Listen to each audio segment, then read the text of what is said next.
Thomas Zane. Every lore enthusiast who is invested in the story of Alan Wake has wondered who or what this character is, what they represent, and how their actions have shaped the narrative of the Remedyverse. I believe I have the most comprehensive theory regarding Thomas Zane in all of his appearances. Get those tinfoil hats ready, grab your nearest flashlight, and let's dive deep to the surface. Quick note, this will most likely have a follow-up video, as I am still making my way through Alan Wake 2's New Game Plus as of the recording of this video, and there may be secrets revealed that completely undermine my theory. Also, I view my channel as a somewhat open forum, so please chime in below in the comments if you think about things differently or have a different take on what I am about to discuss. Don't forget to leave a like and subscribe if you find what I discuss here interesting.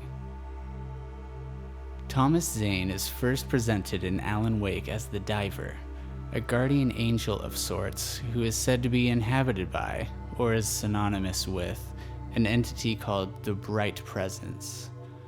After waking from his week-long blackout, Alan is ambushed by a shaded individual, or a Taken as Alan calls them, and is subsequently saved by Thomas Zane. He guides Alan throughout Alan Wake 1, which is itself defined by a manuscript that Alan wrote during his blackout, entitled Departure. It is through Departure that we learn of Thomas Zane's history, being a famous poet who lived in Bright Falls in the 1970s with his girlfriend, Barbara Jagger. To make a long story short, Barbara drowned in Cauldron Lake, and in his grief, Thomas Zane attempted to write her back into existence, using his poetry and the paranatural qualities of the lake. She returned as an avatar for the Dark Presence, and Thomas Zane, realizing this, cut open her chest only to find darkness inside. Thomas Zane donned a diving suit, clutched the possessed body of Barbara, and dove back into the lake, transporting both of them to the nightmare dimension of the Dark Place. Prior to this, however, he wrote a poem that, using the powers of the lake, erased himself, Barbara, and the cabin in which they lived out of existence. This manifested as an eruption of the caldera that Cauldron Lake sat within. In this House of Dreams, an ARG created by Sam Lake and Remedy for the release of the Alan Wake 1 American Nightmare DLC, a final poem brings some more closure to what supposedly happened to Thomas Zane and Barbara as they sank into the depths. Slightly paraphrased, the final entry of the ARG writes, "He wrote one last poem, his masterpiece, a secret poem, a hidden poem, a poem that's not among the poems I've found in the shoebox. And he took his girlfriend for one last dive. Together they sank down into the depths, far deeper than he'd ever dived before. A dark presence had taken over his girlfriend, and a bright presence now came to take over him. And he surrendered his body to it. But at the same time, the essence of who he was kept diving deeper, ever deeper, holding the essence of his girlfriend. Their spirits, their souls, the diver, or what was left of him, his true self, spoke the words of a secret poem. The poem described a new world, an island in a sea of darkness, a safe haven, a paradise, a baby universe. The nature of the dark place was such that anything dreamed up there, any dream of a work of art, would come true, just as true as anything in our world can be.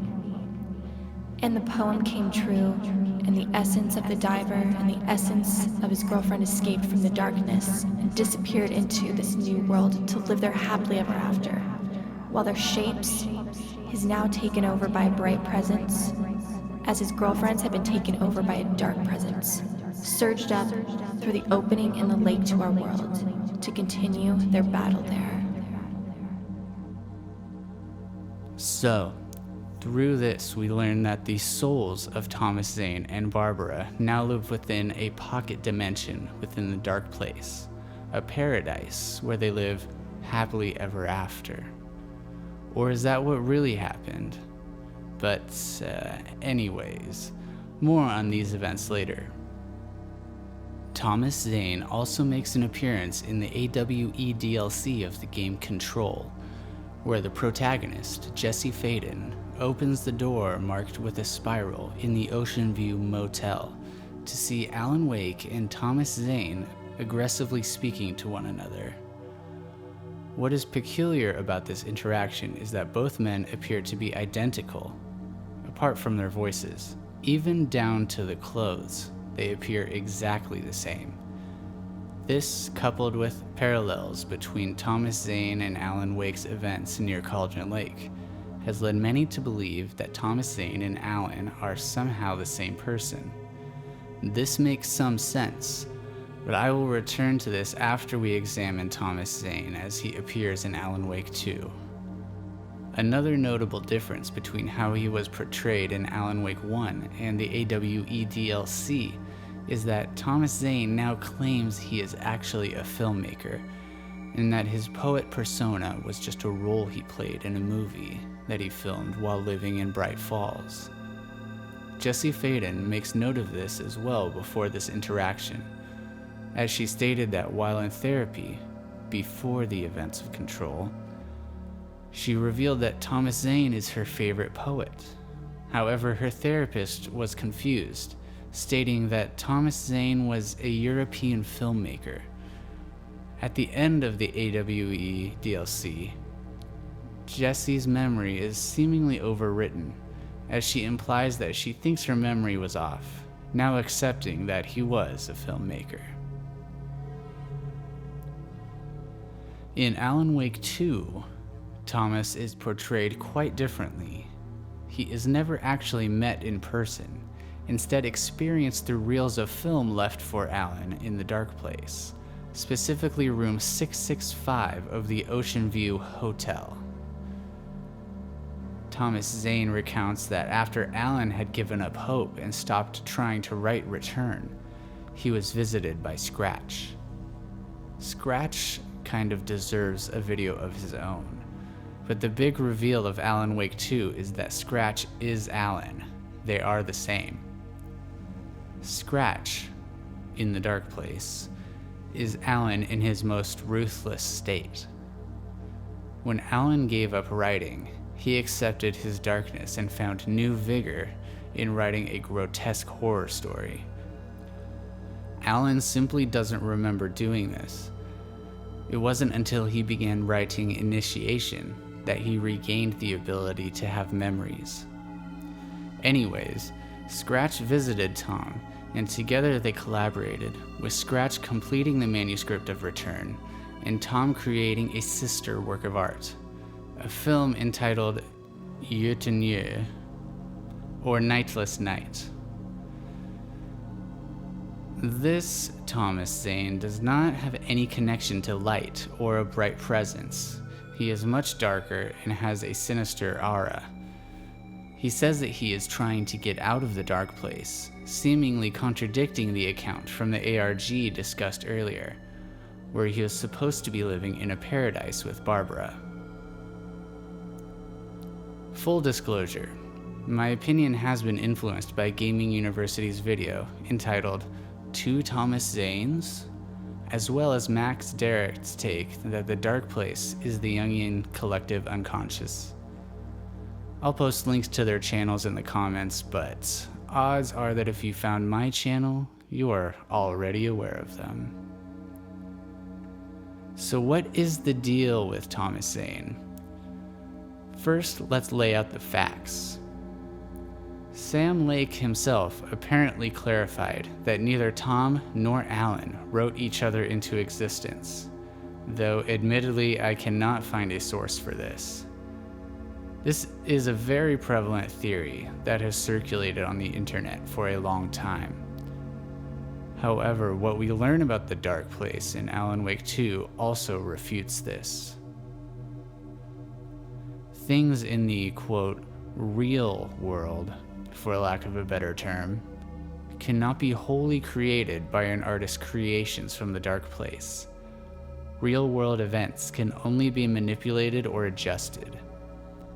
However, things, events, people are able to be created within the dark place itself. The best example of this is the fictional Alex Casey we meet in-game. While mostly experienced through Alan's visions, we do meet him in the flesh twice during Alan's journey through the dark place.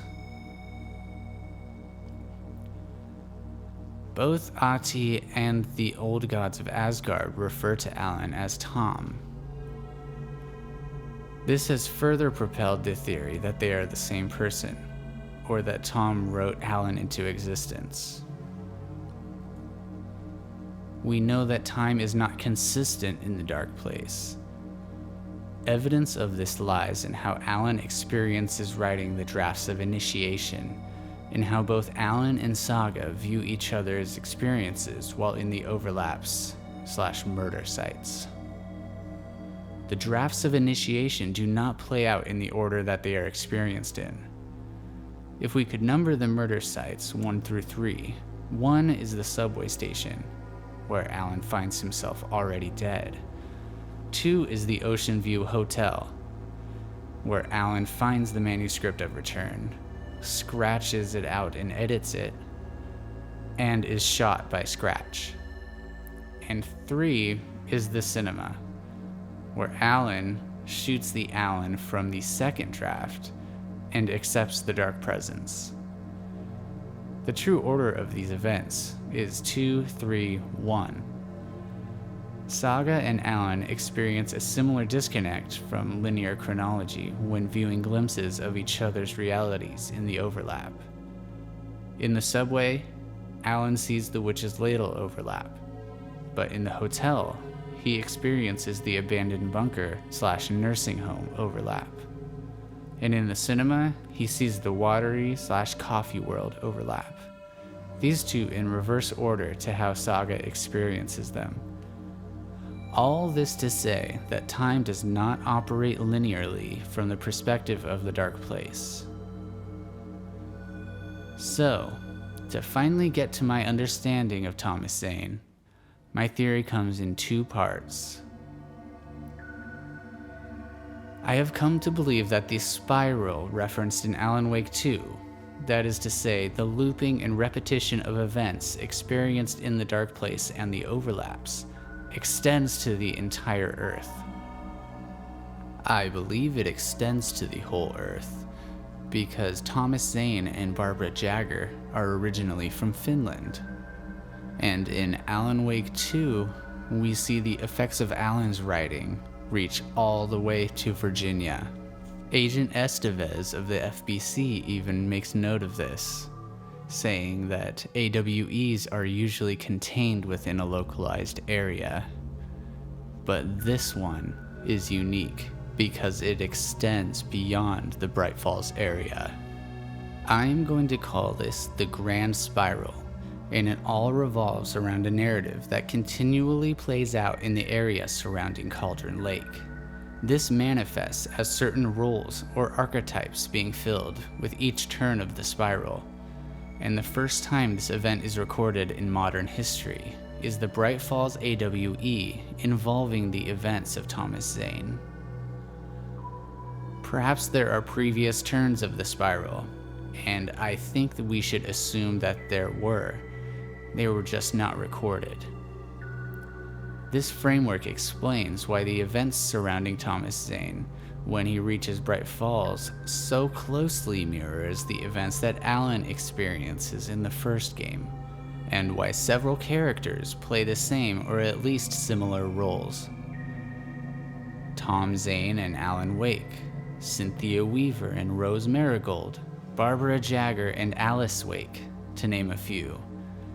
They all fit the roles for a specific archetype within the grand narrative. Examples being Alan and Tom being the writer, Barbara Jagger and Alice Wake being the writer's muse. The spiral is not a perfect loop, so the events that these characters experience is different with each turn, much in the same way that with each turn of the spiral, Alan writes a new draft of initiation that contains similar but ultimately different events. The key point that this view addresses regarding the topic of this video, however, is why the old gods and Ahti refer to Alan as Tom.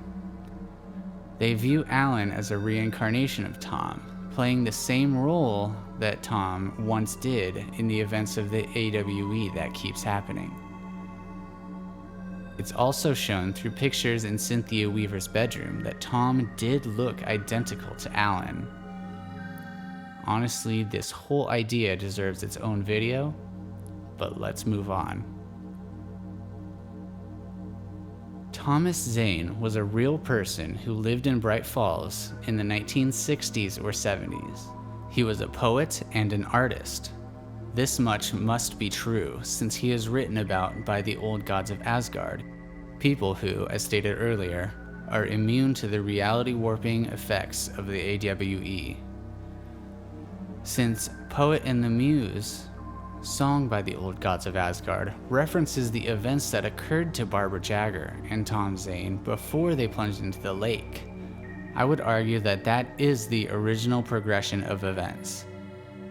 Almost everything else we know about Thomas Zane in Alan Wake 1, Control, and Alan Wake 2 is a manifestation created by Alan. He didn't create Thomas Zane, but everything we experience of Thomas Zane does come from Alan's writing. Moreover, Tom's exit from the story about diving through the depths, reciting his magnum opus poem, and magically birthing a universe where he and Barbara live happily ever after seems too convenient. It really seems to be an incredibly unique case of events. When we look at how the lake, the dark place, and the dark presence manipulate the creations of artists, the fact that Tom Zane can just create a happy ending out of nowhere seems contradictory. Unless this was Alan's writing affecting the events of the past. When he used the clicker on Barbara Jagger's taken body, he cemented everything that he had written in Departure into reality. We learn that this is the true nature of the clicker's power from Alan Wake 2. The biggest piece of evidence for this theory is also found in Alan Wake 2. In the music venue in Watery, we find a movie poster.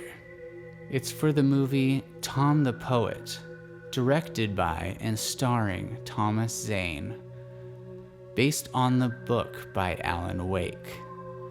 A movie based on a book by a writer who was born years after this movie's release? Or perhaps Alan rewriting events to fit a new narrative? That narrative being that Tom is a filmmaker. In Control and Alan Wake 2, the Tom Zane that Alan meets is yet another character that Alan cemented into the story. Like I addressed earlier, people and places cannot be created in the real world. However, they certainly can in the dark place, or at least facsimiles of people can be created. Alan has been caught in his spiral for so many cycles before he begins remembering things that this is beyond his memory. And this Thomas Zane is a creation of one of his earlier drafts. Alan wrote a collaborator into existence to help him write his grand escape plan, and now in this version of Thomas Zane, he finds it. This rewriting of Tom's backstory changes how the real-life Tom goes through his own life, similar to how the fictional Alex Casey's journey through the dark place affects the real-life Alex Casey, altering the trajectory of his life as well. As for why they look exactly the same, I harken back to the initial backdrop of this theory, the grand spiral. As I said earlier, We see from pictures in Cynthia Weaver's bedroom that the real Tom did indeed look just like Alan, and this further bolsters my theory that Alan Wake is a kind of reincarnation of Thomas Zane through the archetypes that the Grand Spiral enforces. When Alan wrote Tom into initiation, or most likely before, Tom appears as he did in the real world, just like Alan. It is explained to Alan by Tom that Scratch and Tom wrote both Return and Nightless Night respectively, 2 works of art to help 2 people escape the dark place. However, Scratch betrays Tom, perhaps seeing Tom as nothing more than his own creation, or in his ruthlessness, simply leaving him behind. Hence, by the time we meet Tom during the 2nd and 3rd drafts of Initiation, Thomas Zane is a suspicious, borderline antagonistic figure who even turns a gun on Alan during their 2nd meeting. At this point in the story, Alan is embodying Scratch. This is why I believe that once Alan lets his guard down, Tom smiles and attempts to switch places with him. Tom was betrayed by Scratch in a previous cycle, and here he has a chance to enact his revenge. Now, there is one possible issue with this theory, and that is the fact that Ahti remembers Tom as a filmmaker. He even says that Tom the Poet is the favorite of his films, and he has a supporting role in Nightless Night. There is an explanation for this, and it is that Ahti, while being a powerful paranatural entity, is not immune to the effects of the Cauldron Lake AWE. This is evidenced by some somewhat hidden dialogue that Saga can witness after the power goes out in the nursing home. I'll play it for you now.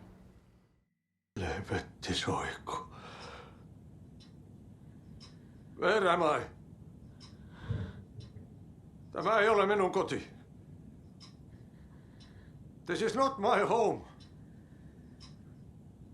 Minä haluan. I want to go home now. What is this place?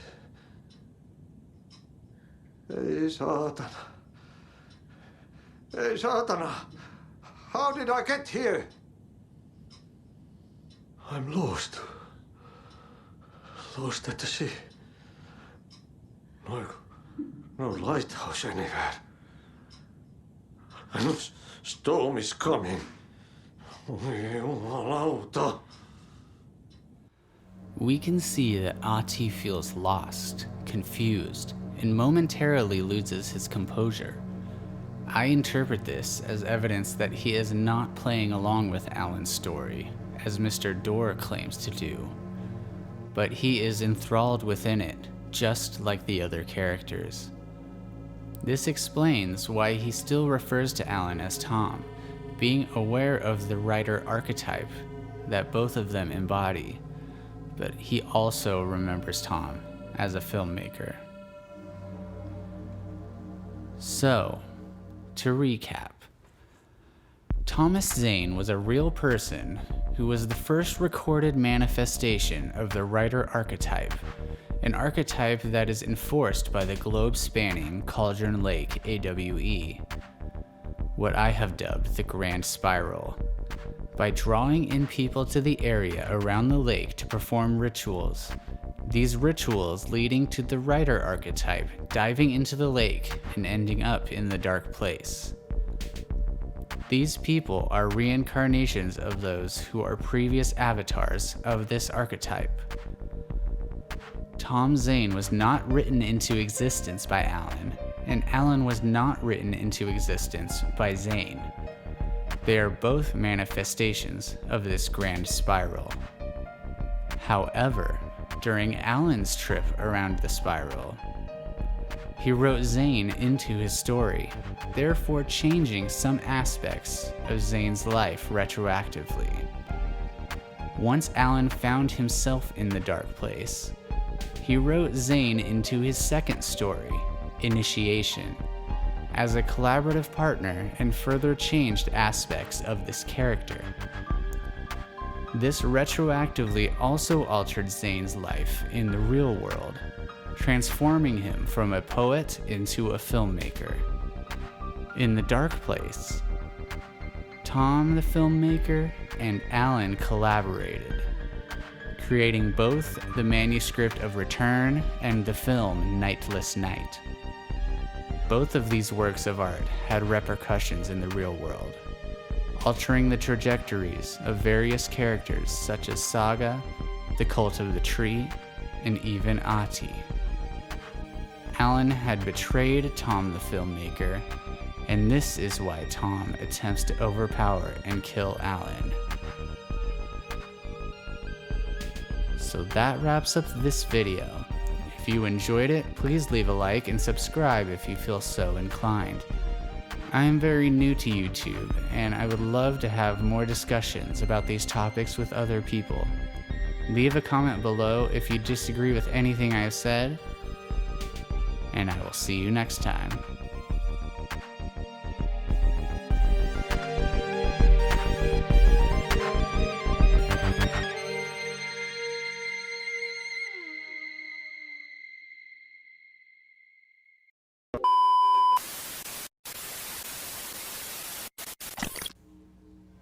So here is a small addendum, since I have now finished the final draft after the recording of this video.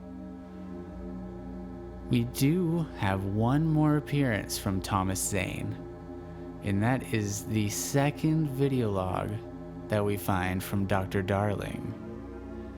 In this, Dr. Darling laments not having a collaborator, wishing to have someone else working on this with him. And who suddenly appears? Tom Zane, the filmmaker. I find this peculiar, but also see this as in line with my theory. Just as Alan longed for a collaborator and brought Thomas Zane into the fold, Dr. Darling seems to have done the same thing. It doesn't seem to be coincidence that after he wishes for someone to work with, Tom the filmmaker just seemingly appears. Anyways, that's all for now. Until next time.